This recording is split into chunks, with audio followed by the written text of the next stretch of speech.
dreamers, back for your weekly dose of soft-spoken fantasy.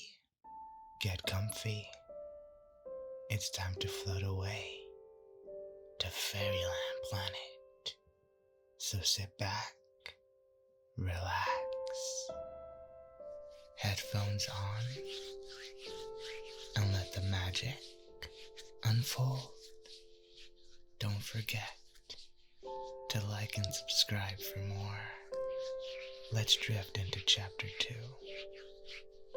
in 3, 2, 1.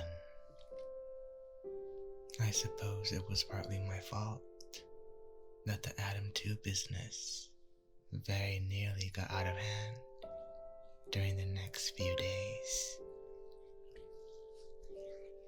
In the first place, I was at a loss to know what to do about him. And in the second place, I was sweating day and night over the blankety-blanked annual report from the Council of Uncles, who were due to arrive the following week. I hated paperwork, with the result that I usually got caught short and had to compress a whole year's work into the space of a few days. The Council of Uncles, of course, wasn't really any such thing. The title was just a nickname for the benefit of the kids. Officially, they were the Intergalactic Inspection Council of the Solar Committee for the Sociological Research. The purpose of the committee was to find out what people need to be happy, and the purpose of the Inspection Council was to check around and see who was happy and who wasn't. Some 200 years ago, society had reached a kind of static condition in the realm of scientific development. For the first time in 7,000 years of civilization, man was faced with almost total leisure, and to his great surprise, he found himself no nearer happiness than when he had started. And so a crusade had begun.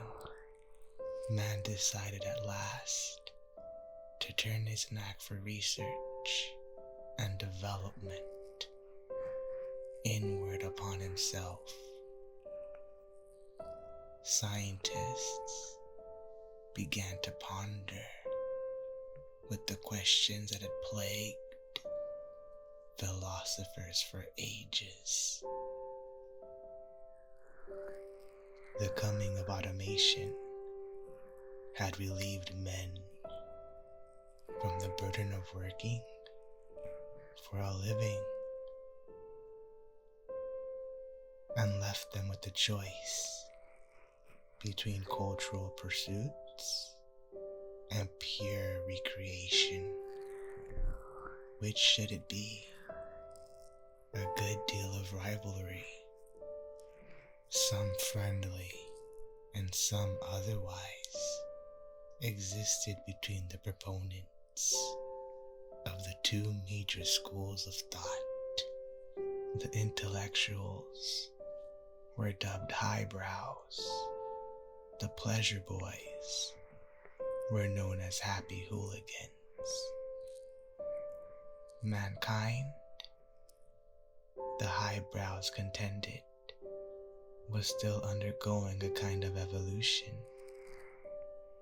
a gradual transition from a purely physical or animal existence to a purely mental or intellectual state. The machines had released him from physical bondage, as they had been intended to do, so that he might rise at last above his animal beginnings. Man can now rise to undreamed of cultural heights, or he could sink into the depths of sensual degradation. The choice was up to him, but if he chose the latter, nature might very well not permit him to survive. Fiddly-dee-dee, said the hooligans. The trouble with man was that he has always insisted on pretending to be something he isn't, always seeking deep meaning and significance in life instead of relaxing and enjoying it. Excessive doses of education and culture merely serve to compound them, merely serve to compound this felony, magnify his inferiority complex, and make him thoroughly unhappy. Teach people how to enjoy themselves instead of how to be miserable, they cried. Fairyland was a sort of sociological laboratory for the happy hooligans, a colossal, costly experiment that had been going on for some 45 years.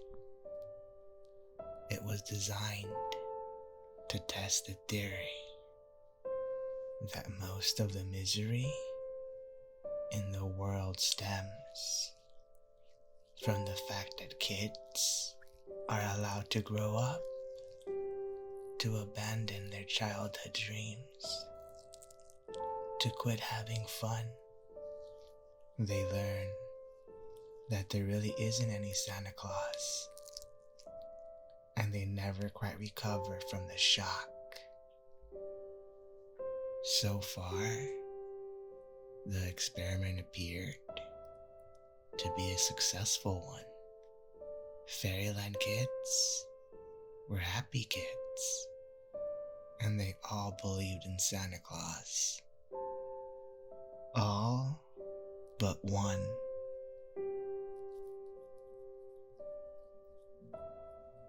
One day, one of that ill-starred week, the merry-go-round on the Midway broke down. Investigation disclosed that Adam 2 had found my toolkit and had disassembled the remote control drive mechanism to find out what makes it go. He was placed on half rations of ice cream for a period of 10 days. On day 2, Adam was discovered late at night, after taps, in the washroom of the boys' dorm, swearing in applicants for a question and answer club. When questioned as to the purpose of this so-called club, he refused to answer. His charter members, however, confessed eagerly. The club was to dream up among themselves a question of the week. Questions were to be presented weekly to Mommy and Daddy, and unless satisfactory answers were forthcoming, the club members would refuse to eat The first question of the week was, why are there two kinds of kids, boys and girls? Adam 2 was placed on no dessert and dinner for a period of 1 week. On day 5, Adam was missing from his bed at taps. He had not registered to spend the night playing house in one of the cottages in Pretty Park either. So I set out to find him. It took me an hour and a half, but I finally located him on the far side of the golf course. He was attacking the Great Wall of Fairyland. The Great Wall, over 100 feet high, surrounded the entire compound. It was encased in a pseudo-gravity field with a repellent force of -3 Gs, and you could no more approach the Great Wall than you could fly.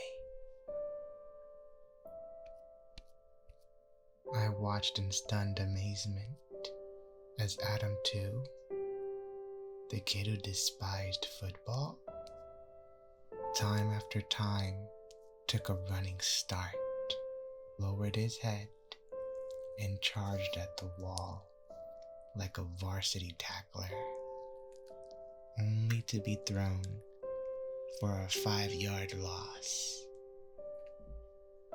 When I gathered, he had no intention of giving up until he dropped from exhaustion. I walked over to where the G field had thrown him after his last lunge. Adam, what are you trying to do? He stood up, breathing heavily, and brushed himself off. I wanted to see what was on the other side. There's nothing over there, I said. It's a bad place. Fairyland is a much nicer place to be. I wanted to see for myself. His voice was as devoid of emotion as his face. Why can't I get near the wall? What is it that throws me back? The fairies have cast a spell on the wall, I said. A magic spell. Because they don't want us to go to the bad place. They want us to stay in Fairyland, where we're happy. Abruptly, Adam started off across the golf course, toward the dormitory. Okay, he said quietly. Okay, Daddy. Adam 2 was placed on limited midway privileges for a period of 4 days, all of which gave me an uneasy and alien feeling of helplessness. Based on 20 years experience with the kids of Fairyland, and before that, 5 years experience as a Space Scout Master on Earth was visibly shaken. Adam wasn't just being ornery, the way most any kid is likely to be at times. If it had been just that, the loss of privileges would have remedied the situation. Neither was he actually malicious. He obviously wasn't out to harm anyone. He was simply curious. Curious in a way that was distinctly unhealthy for the rest of Fairyland. He was growing up. and I didn't know how to cope with him. So I wrote him up in the annual report. And that's a wrap for today, Chimers. If you sailed smoothly through tonight's pages, show some love with a thumbs up. Craving more fantasy escapes? Don't forget to hit that subscribe button. Keep dreaming. Keep the tingles tingling. And until next time, Chimers, I'll see you Starside.